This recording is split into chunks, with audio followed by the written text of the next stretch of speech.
Olá pessoal, sejam bem-vindos ao meu canal. Meu nome é Vinícius e nesse vídeo eu vou falar sobre o protocolo HTTP. O objetivo desse vídeo é explicar o básico sobre o protocolo HTTP, fazer um resumo mesmo para quem não tem ideia do que é e como funciona. O que é? É uma forma de comunicação padronizada entre programas que podem estar dentro do mesmo computador ou em computadores separados, na sua rede local ou internet. Então, por exemplo, aqui a gente tem dois programas, o programa 1 e o programa 2. O programa 1 quer mandar uma mensagem, um texto, vamos supor, para o programa 2.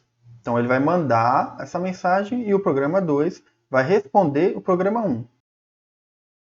Toda comunicação é dividida em duas partes: a request, que seria a requisição, e a response, que é a resposta.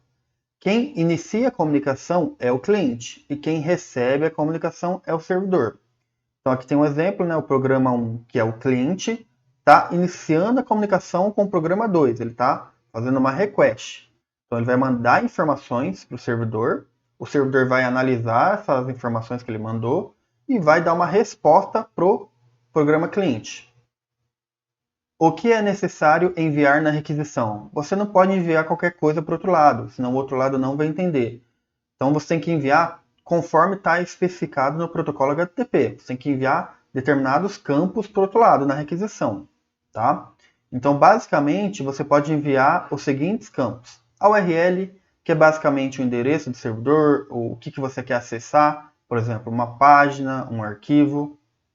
Método é como você vai fazer essa requisição. Alguns métodos permitem que você mande o corpo na mensagem, né, da requisição, alguns métodos não permitem. Então tudo depende do que você quer fazer. Cabeçalhos é um conjunto de propriedade de valor que você envia para o outro lado para dar mais informações sobre a requisição, vamos supor, tamanho, o tipo de requisição que você está fazendo, esse tipo de coisa. Corpo da mensagem é o que você quer mandar para o outro lado. Você pode mandar um texto, você pode mandar uma imagem, o conteúdo que você quiser basicamente.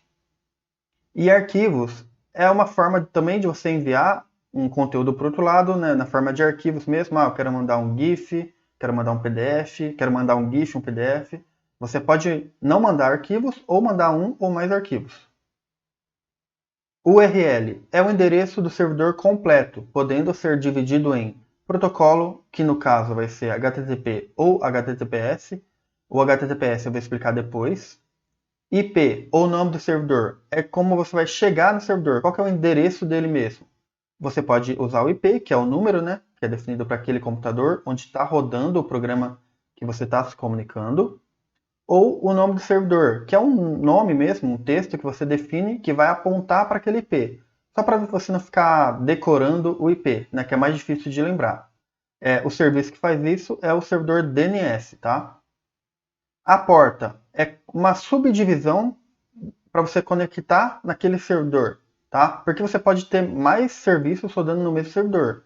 Um serviço está rodando na porta 80, que é a porta padrão do HTTP, outro está rodando na porta 81.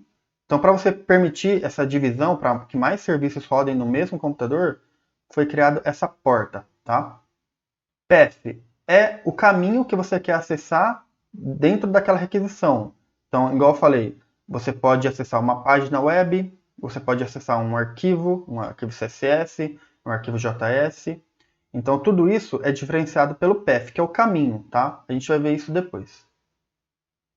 E parâmetros. Você pode passar parâmetros na URL, tá? Eu quero passar o ID é 1, o nome é José e assim por diante, tá? Então aqui tem um exemplo de uma URL completa, tá? A gente tem o protocolo HTTPS, dois pontos barra barra, né? Esse dois pontos barra barra não faz parte do protocolo, é só para dividir, tá? Depois vem o IP ou o nome do site, no caso aqui é www.site.com. O path é artigos barra, tá? Tudo isso aqui é o path. E depois você tem os parâmetros. Quando você vai passar um parâmetro para uma URL, você tem que colocar uma interrogação, aí você passa o parâmetro, tá? Se você tem mais de um parâmetro, você coloca e comercial entre os parâmetros, tá? Então aqui tem o parâmetro artigo, que o valor dele é 1. Então a gente está colocando aqui artigo igual a 1. E tem outro parâmetro, que é a página, com o valor 2, tá? Se tivesse um terceiro parâmetro, coloca mais um e-comercial e coloca o parâmetro. E assim por diante, tá? Método. Existem diversos métodos, cada um com seu propósito. Eu vou explicar aqui os métodos mais utilizados e vou citar os outros. No método GET, você vai chamar uma URL, pode passar parâmetros, mas não vai passar nada no corpo da requisição. No método POST, você vai chamar uma URL, pode passar parâmetros e vai passar alguma coisa no corpo da requisição. O PUT é parecido com o POST, só que eles são usados em situações diferentes. O POST você usa muito quando você está numa página e quer submeter um formulário, quer enviar um formulário para o servidor, tá? Então você tem uma página com vários campos ali, clica no botão e envia os dados para o servidor. Geralmente é utilizado o POST, tá? Já o PUT é muito utilizado em API, quando você quer atualizar alguma coisa no servidor. Então, por exemplo, você tem uma URL que atualiza dados do cliente. Então você vai passar no corpo da requisição campos do cliente e quer atualizar isso no servidor. Então você vai usar put. Quando você vai criar alguma coisa no servidor, geralmente a gente usa post, tá?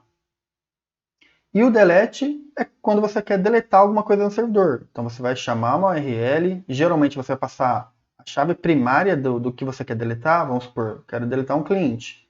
Então, em algum lugar na URL, ou na URI, no path da URL, ou no parâmetro, vai ter o ID do cliente, tá? E daí você vai deletar alguma coisa no servidor. Então, geralmente você não passa corpo da requisição nesse método, tá? E você tem outros métodos ali, o merge, path, trace, options e connect, que no dia a dia você raramente usa esse tipo de método, tá? Cabeçalhos da requisição. São propriedades informadas na requisição. Existem propriedades padronizadas pelo protocolo HTTP e você pode também enviar propriedades customizadas que você inventou ali na hora. Então vou passar alguns exemplos de cabeçalhos que você geralmente envia na requisição. Você tem o host, que é o IP ou o nome do site que você está acessando, né? Site ou serviço, tá? Não precisa ser um site de fato. Accept é o tipo de conteúdo que você aceita como resposta naquela requisição.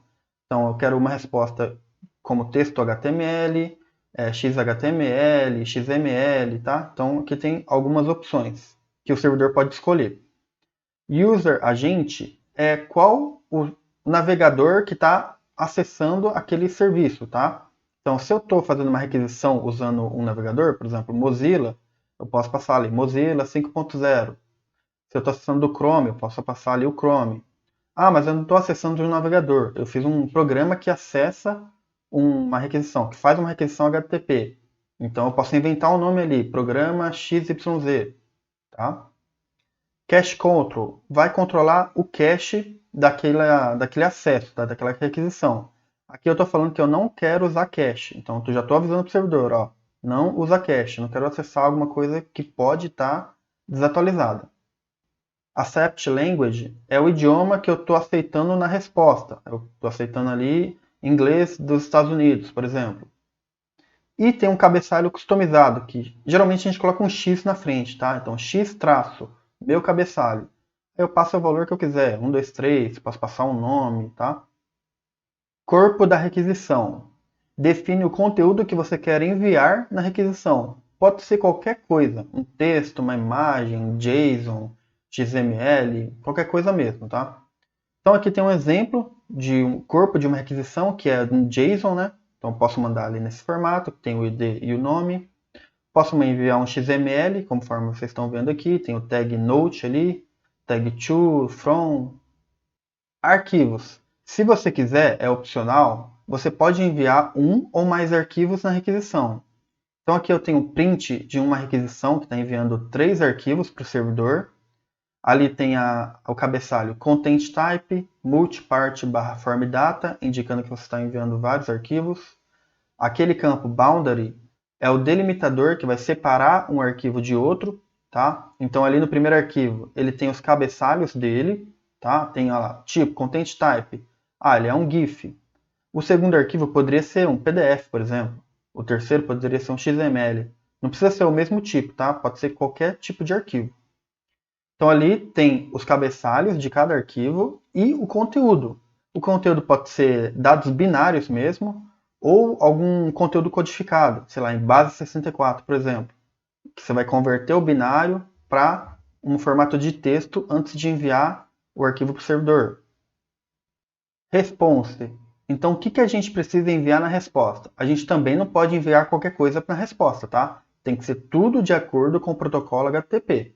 Porque senão, se você enviar alguma coisa que não está especificada no protocolo HTTP, vai dar um erro. O cliente, quem está fazendo a requisição, não vai entender a resposta, tá? Então, basicamente, você pode enviar os seguintes campos. Status, que é obrigatório, que vai dizer o resultado daquela requisição. Deu certo? Deu erro? Esse tipo de coisa, tá? Cabeçalhos. Também é obrigatório você retornar algumas coisas ali no cabeçalho. O tipo de conteúdo, o tamanho. Você tem algumas opções ali que eu vou explicar depois. Corpo. Você pode, né, enviar um corpo, algum conteúdo na resposta, né, no corpo da resposta. Você não é obrigado, mas se você quiser, você pode. Tá? E você também pode enviar arquivos na resposta. Status de resposta. O status define o resultado da resposta que o servidor está retornando. Então, o status ele é um número, tá, pessoal? Então, cada faixa de número, cada faixa de status indica se o servidor respondeu com sucesso, com erro e assim por diante. Por exemplo, do status 100 até o 199, o retorno é referente à informação. Do status 200 ao 299 é referente a sucesso. Então vamos supor, você acessou uma página e processou corretamente. Você geralmente retorna o status 200. Você mandou um cliente para o servidor para ser criado lá. Criou com sucesso? Você retorna 201. E assim por diante. Status 300 até o 399 é referente a redirecionamento. Então vamos supor, o cliente acessou uma URL, só que ela está temporariamente indisponível. Então o servidor pode retornar um status na faixa dos 300 e disponibilizar uma nova URL que o cliente vai acessar no lugar da antiga. Tá? Aí o cliente acessou de novo e tem uma URL que ela está permanentemente modificada. Ela não existe mais antiga. Então todo mundo que chegar nessa URL antiga, o servidor vai mandar um status na faixa dos 300 e vai mandar uma URL nova, tá? Então tem uma diferença. Uma é um redirecionamento temporário e uma é um redirecionamento permanente, tá? Status 400 até o 499, erro do cliente. Então, por exemplo, se o cliente está acessando uma determinada URL, ele deveria passar um determinado tipo de corpo na requisição, vamos supor um JSON. Só que em vez de um JSON, ele passa um XML. Aí o que o servidor pode fazer? Ele pode dar um erro na faixa do 400 falando, ó, você deveria mandar um JSON nesse formato e você mandou um XML. Tá? Então, é erro do cliente. Ele está passando a informação errada para o servidor.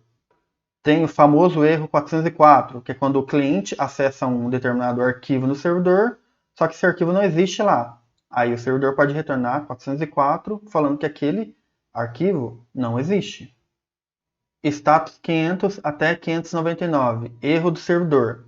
Então vamos supor, o cliente está fazendo uma requisição para o servidor, ele fez tudo certo, passou a aquisição como deveria. Só que o servidor deu um erro lá dentro, sei lá, o banco de dados está indisponível, deu um erro na gravação do arquivo, alguma coisa que a culpa é do servidor. Nesses casos, o servidor tem que retornar um status de erro na faixa do 500, tá?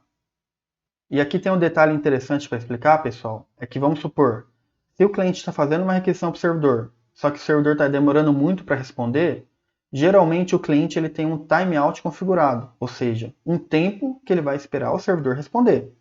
Se o servidor não responder, vamos supor, em 30 segundos, ele pode fazer um tratamento de erro na aplicação cliente. Tá? Ou, outra situação, o cliente está fazendo uma conexão no servidor, só que no meio da conexão deu um pau e caiu o servidor, tá? Ou caiu energia, o que for. Nesse caso não tem como o servidor retornar um status, né? A culpa é dele, mas ele não tem como responder. Então, assim, tem situações que é erro do servidor também, só que ele não vai retornar status. Então a aplicação que está fazendo a requisição tem que fazer o tratamento para essas situações também. Se o status retornado for maior ou igual a 600, o status ele não está padronizado, tá? No protocolo HTTP não está especificado um status 600, 700, alguma coisa assim, tá? Então, se uma aplicação retornar um status desse, quer dizer que alguma coisa é customizada, tá? Aí você tem que ver se tem alguma documentação para saber o que significa aquela faixa de status. Eu vou comentar uma situação que aconteceu comigo. Eu já fiz um programa BAP que conectava numa API e essa API estava retornando um status na faixa de 600. Em vez do SAP retornar o status 600 para eu fazer o tratamento na minha aplicação, ele simplesmente dá um erro genérico, dá um erro 500, se não me engano, e você não consegue saber o que está acontecendo, tá? Aí você tem que testar com outro cliente, REST, por exemplo, né? Você pode usar o Insomnia ou o Postman para ver o que está acontecendo naquela chamada, tá? Então, isso é um problema, sabe? A SAP, ela não deixa você fazer o tratamento nessas situações. Se ela vê que a requisição está fora do padrão do HTTP, ela começa a dar esses erros genéricos, tá? Aí fica difícil tratar isso na aplicação. Cabeçalhos de resposta. São propriedades informadas na resposta. Existem propriedades padronizadas pelo protocolo HTTP e você também pode enviar propriedades customizadas. Então, vou citar alguns exemplos. Content Type é o tipo de conteúdo que está sendo retornado na requisição. Então, se você está requisitando um arquivo CSS, o Content Type vai ser text/CSS. Eu estou acessando um arquivo XML, Content Type vai ser text/XML, e assim por diante. Na internet tem tabelas disso, tá, pessoal? O tipo do arquivo e o Content Type respectivo. Content Length é o tamanho do conteúdo. Então, se eu estou mandando um arquivo, um CSS de 100 KB, eu tenho que enviar aqui 100. Aqui, se não me engano, é em bytes, tá? Unidade de medida. Você passa o tamanho aqui. Para que o cliente, quem está chamando, quem está fazendo a requisição, saiba o tamanho do conteúdo que ele está recebendo, tá? Content Encoding é a codificação do conteúdo. Ah, aquele conteúdo está vindo texto puro, ele está vindo compactado, aí você passa aqui essa informação. Aí tem o cabeçalho ali de data, né? A data que a resposta está sendo gerada. Aí você pode criar cabeçalhos customizados também. Por exemplo, x-nome. Aí você passa o que você quiser. X-número. Aí passa um número ali. Então você pode inventar o cabeçalho de resposta que você quiser. Geralmente a gente usa o padrão, né? Que começa com x traço e alguma coisa, tá? Para não misturar com os cabeçalhos padrões ali do HTTP. Corpo da resposta. Define o conteúdo do que você quer enviar na resposta. Pode ser qualquer coisa, um texto, uma imagem, JSON, XML, esse tipo de coisa. Então aqui tem dois exemplos, um JSON, que a gente está enviando dois campos aqui, e um XML. Arquivos na resposta.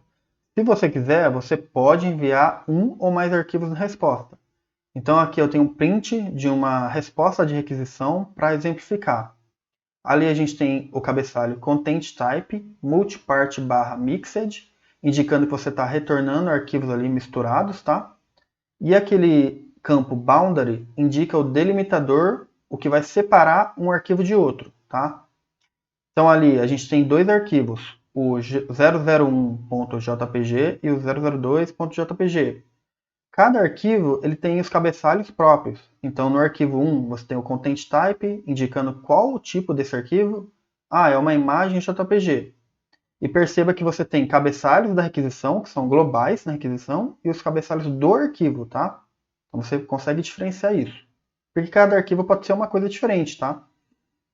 Então, ali você pode passar dados binários do arquivo que você está transferindo. Você pode usar também, por exemplo, base 64, que você vai converter esses dados binários em base 64, que é um formato de texto, tá? Em vez de passar binário, você acaba passando em texto. E lá do outro lado, depois você converte, porque você vai saber que aquilo está em base 64, tá? Aí você pode passar quantos arquivos você quiser. Aqui no caso estamos passando dois, mas pode passar mais e pode passar arquivos diferentes, tá? Não precisa ser tudo o mesmo arquivo. Nesse exemplo específico, é uma imagem JPG. Poderia ser um PDF, um XML junto aqui. Agora eu vou mostrar como que é uma request e response completa, tá? Do início ao fim. Então aqui na parte de cima eu tenho a minha request com os cabeçalhos da requisição e embaixo eu tenho o corpo da requisição. Eu estou passando um JSON. E ali embaixo tem a resposta, onde eu tenho os cabeçalhos da resposta e eu estou passando um JSON como resposta. Então aqui é o ciclo completo, uma request e a resposta dessa request. E o HTTPS, o que muda? Simplificando, o protocolo HTTPS funciona da mesma forma que o HTTP, com uma camada de segurança adicional. No HTTP, toda comunicação entre o cliente e o servidor trafega em texto puro, ou seja, se alguém estiver monitorando as conexões, vai conseguir ver tudo o que está passando ali, tá? Os cabeçalhos, o corpo da aquisição e a resposta também. Já no HTTPS, toda comunicação é criptografada antes de trafegar na rede, permitindo que somente o cliente e o servidor consigam criptografar e descriptografar a informação. Se alguém estiver monitorando as conexões, só vai conseguir ver um monte de caractere aparentemente aleatório. Aqui eu vou fazer um comparativo entre HTTP e HTTPS. No HTTPS é utilizado um certificado SSL instalado no servidor. Para o cliente, a única coisa que muda é que ele vai chamar a URL usando HTTPS. Então, por exemplo, com HTTP, você chamaria http://www.site.com. Com HTTPS só vai mudar o comecinho. Então, https://www.site.com. Geralmente é só isso que muda para o desenvolvedor. Você não precisa reescrever a aplicação e mudar a URL de HTTP para HTTPS. Isso é transparente. Porém, em alguns casos, é necessário instalar o certificado do servidor no cliente e sua CA também, antes de conseguir realizar a conexão. Uma CA, que é a sigla em inglês para Autoridade Certificadora, é uma empresa que emite certificados. Uma CA também tem seus certificados, e é normal que um certificado de um servidor, por exemplo, tenha 2 ou mais níveis de certificados vinculados, formando uma hierarquia. O primeiro certificado da hierarquia é o certificado raiz ou root, que é a autoridade certificadora mais importante na cadeia. Geralmente, esses certificados eles já vêm instalados no sistema operacional, ou quando você faz alguma atualização no sistema, já vem a atualização também. Tá? Então, eles já vão estar como confiáveis no seu sistema. Mas, claro, caso não esteja instalado no seu servidor ou no SAP, você tem que instalar manualmente. Tá? Então, para que a conexão funcione como um todo, você precisa instalar todos os certificados envolvidos. No SAP, toda conexão HTTPS precisa que os certificados de servidor que você está conectando estejam importados no sistema. Aqui eu tenho um print que eu tirei do site da SAP, da parte dos certificados, tá? Para mostrar para vocês como é uma hierarquia de certificados. Então aqui no nível mais baixo eu tenho o site da SAP, então aqui eu tenho um certificado, e esse certificado foi emitido pela GeoTrust, que seria o segundo nível ali, é uma autoridade certificadora. E acima dela tem a DigiCert, que é a autoridade certificadora raiz, tá? Acima dela não tem ninguém. Ninguém emitiu um certificado para ela, tá? Então, essa é a certificadora root. Então, eu tenho 3 certificados aqui que eu preciso instalar antes de tentar conectar no site da SAP. Porque se eu não fizer isso, o SAP vai dar um erro falando que um dos certificados ali não são confiáveis, tá? HTTPS não é garantia de segurança. Um site utilizar HTTPS não significa que ele é seguro. A criptografia só garante que se alguém interceptar a conexão, não vai conseguir entender o seu conteúdo. Mas alguém pode criar um site falso com um certificado SSL válido e pedir informações de cartão de crédito, por exemplo. Ele pode usar esses dados depois para fazer compras online em seu nome. Outro detalhe é que a criptografia pode ser quebrada se ela for fraca ou desatualizada. Mesmo a criptografia forte pode ser quebrada em pouco tempo com um supercomputador, mas isso é mais difícil, pois poucas empresas têm um computador desse porte. Vamos ver na prática a comunicação entre dois programas usando o protocolo HTTP. Então, o nosso cenário é o seguinte: a gente tem um cliente, que vai ser o Google Chrome, mas poderia ser um programa BAP, um programa feito em qualquer linguagem de programação, e um servidor, que no caso vai ser o servidor web da SAP, porque a gente vai acessar o site da SAP. Eu estou aqui no site da SAP e eu vou abrir as ferramentas do desenvolvedor para mostrar o fluxo de conexões que estão sendo feitas do navegador para o servidor. Tá? Então vem aqui nesses 3 pontos, mais ferramentas, ferramentas do desenvolvedor. Aqui você tem várias abas, você vai acessar a aba Network, vai marcar esses 2 flags, tá? Para ele manter o log aqui de requisições. e não usar cache, tá? Se tiver alguma coisa aqui para você, pode limpar nesse botão para a gente começar desde o início. Então eu vou dar um F5 nesse site para ele carregar tudo de novo. Cada linha que está aparecendo aqui é uma requisição, tá? Quando você acessa um site, ele acaba disparando várias requisições paralelas, porque ele precisa carregar imagens, CSS, JavaScript, fontes. Tudo que ele precisa, ele gera uma requisição para carregar isso, tá? Então, por isso que ele carregou várias linhas aqui. Então, vamos analisar algumas linhas dessas, tá? Eu vou analisar essa requisição aqui do index.html. Aqui, nessa aba, a gente tem, no general, a gente tem um resumo da requisição, então a URL, o método de requisição, qual foi o status de resposta e mais informações. Aqui no Response Headers, que são os cabeçalhos de resposta, é tudo que o servidor mandou para o navegador. Tá? Aqui embaixo, na Requests Headers, você tem todos os cabeçalhos de requisição. O que o navegador mandou para o servidor? Mandou tudo isso aqui. Tá? Nessa aba Payload, geralmente aqui fica o corpo da requisição que foi enviada para o servidor. Tá? No caso aqui só tem carry string, que são os parâmetros da URL. Tá? Só tem esse aqui no caso. Na aba Preview, você tem uma pré-visualização do conteúdo dessa requisição. Tá? Ele fica tudo quebrado aqui, tudo estranho, porque é normal. Tá? Isso aqui só vai ser carregado corretamente no navegador. Aqui é só para você dar uma olhada. Tá? Aqui tem a resposta de fato, então é isso aqui que o servidor mandou para o navegador, um código HTML, tá? Inclusive é esse código que dispara essas outras requisições. Então se você procurar aqui, ó, você tem o carregamento de uma imagem PNG. Então o navegador detecta esses links e vai carregando automaticamente, tá? E tem mais algumas coisas aqui. Vamos ver outra requisição? Ó, aqui tem uma fonte. Mesma coisa. Ó. Um resumo da requisição. Cabeçalhos de resposta. Cabeçalhos de requisição. Tem um preview. Aqui ele mostra a fonte. E você pode dar uma olhada. Ó, CSS. Aqui tem um arquivo CSS. Ó. Eu vou mostrar aqui agora. Aqui a maioria das requisições é GET, tá? Tem umas posts aqui. Vamos dar uma olhada aqui. Aqui, ó. Aqui está sendo feita uma requisição post. Então, está chamando essa URL. Lembra que eu falei que uma requisição GET ela não manda corpo na mensagem? Na requisição?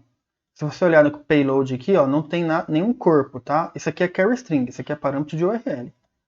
Se você olhar uma requisição post, aqui já tem payload. Então, o navegador está mandando esse conteúdo lá para o servidor, tá? No caso, um JSON. No preview, ele mostra o que o navegador está recebendo do servidor, tá? Aqui no caso não tem preview, nem todo tipo de requisição vai ter um preview, tá? E aqui a resposta aparece o que o servidor mandou para o navegador. Aqui não tem nada no caso, né? Vamos dar uma olhada aqui em outra. Essa também não tem nada.